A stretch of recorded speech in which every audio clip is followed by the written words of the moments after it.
bonsoir d'abord. Buonasera. Merci d'être là. Moi, c'est vrai que j'ai toujours eu envie de donner des nouvelles du monde dans lequel je vis quand je fais du cinéma, et que par ailleurs, j'aime beaucoup raconter des histoires.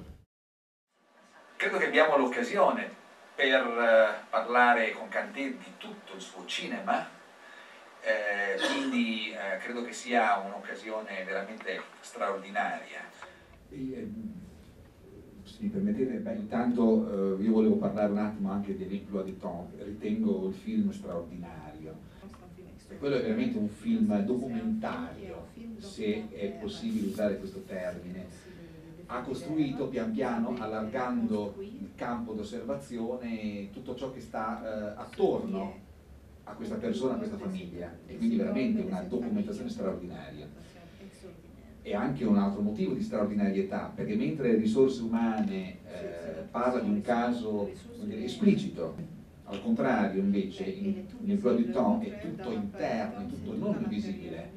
Quindi immagino che la ricerca di Kanté per questo film sia stata più tirar fuori una realtà nascosta, piuttosto che documentare una situazione di conflittualità sociale relativamente chiara, esplicita, visibile. Ce dont je me méfie le plus au moment de l'écriture même du film, c'est des scènes qui disent une chose et une seule. Du film qui ressemblerait à une thèse. Et donc on camoufle cette thèse, si thèse il y a, on la camoufle derrière de l'humain, derrière de la vie. J'aime bien que le message, si on veut, de chaque scène soit presque souterrain, et qu'on le capte à travers la subjectivité des personnages qui vivent ces moments-là. Alors c'est vrai que j'ai toujours tendance au moment de l'écriture à me méfier de l'instrumentalisation qu'on peut faire des personnages, de ces personnages qui sont là pour transmettre une idée, pour dire la phrase qu'on a besoin d'entendre, pour comprendre ce que la scène signifie. Et moi, l'aspect politique, comme ça, de mes films, m'intéresse dans la mesure où il montre d'une part la complexité d'un monde dans lequel on se débat, et cette complexité-là, du coup, elle est difficilement résumable à trois mots. C'est forcément quelque chose qui est un peu multiforme. Tout le travail qu'on fait aussi avec les acteurs pour réussir justement à faire des ponts, à repérer les ponts que je pouvais créer entre leur vie à eux et ce que le film essaye de dire. Et donc le travail qu'on fait ensemble, c'est aussi une façon de valider des intuitions que moi je peux avoir quand je suis derrière mon ordinateur et que j'écris le film. Alors les rapports avec... Donc François Bégodeau avait écrit le livre Entre les murs. François a été professeur pendant 10 ans et a écrit un livre qui est une espèce de chronique au jour le jour des relations qu'il avait avec une classe, comme ça.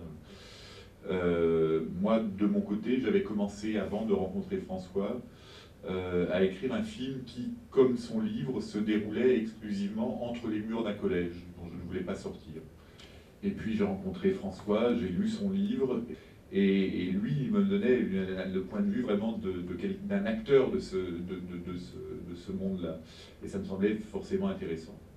Donc ce que j'ai tout de suite proposé à François, c'était d'associer mon scénario, enfin mon début de scénario, et cette matière documentaire que lui m'apportait, en pensant que ce qui pouvait faire le lien entre les deux, c'était justement ce professeur-là. Alors le scénario qu'on a écrit, d'abord je l'ai écrit avec mon co-scénariste habituel, Romain Campillo, qui est aussi le monteur de tous mes films. Et François intervenait, enfin lisait régulièrement les différentes versions de notre scénario. Il était une espèce de surveillant documentaire du scénario au fur et à mesure de son écriture. Et puis dernière étape en fait de notre collaboration, c'est le tournage, où là François était à la fois l'acteur de son propre personnage, puisque c'est lui qui joue dans le film, mais aussi une espèce de réalisateur de l'intérieur. Il suo cinema non è un cinema citazionistico, no? È proprio perché è un cinema che non rimanda ad altro che a se stesso. rimanda ad una realtà, rimanda ad una problematica specifica, ma non rimanda al proprio stesso linguaggio. Mi piacerebbe chiedere appunto quali siano stati i suoi colpi di fulmine cinematografici all'epoca della formazione che ha avuto alla scuola. Bah, je crois que celui que je citerai en premier, c'est Rossellini. Et c'est vrai que c'est pour moi celui qui m'a le plus donné envie de faire du cinéma. Il peut y avoir aussi, alors à l'opposé de Rossellini, il peut y avoir Minelli, il peut y avoir Ford, il peut y avoir Piala. Non, mais en même temps, c'est vrai que je ne me sens pas cinéphile. Cinéphile au sens presque mythologique qu'il pouvait y avoir, que pouvait avoir ce terme au moment de la Nouvelle Vague, par exemple. Assez consciente, je ne pense jamais à un film quand je suis en train d'en faire un autre, à un film existant quand je suis en train de travailler. J'ai plutôt tendance à vraiment regarder le monde plutôt que les films dans ces moments.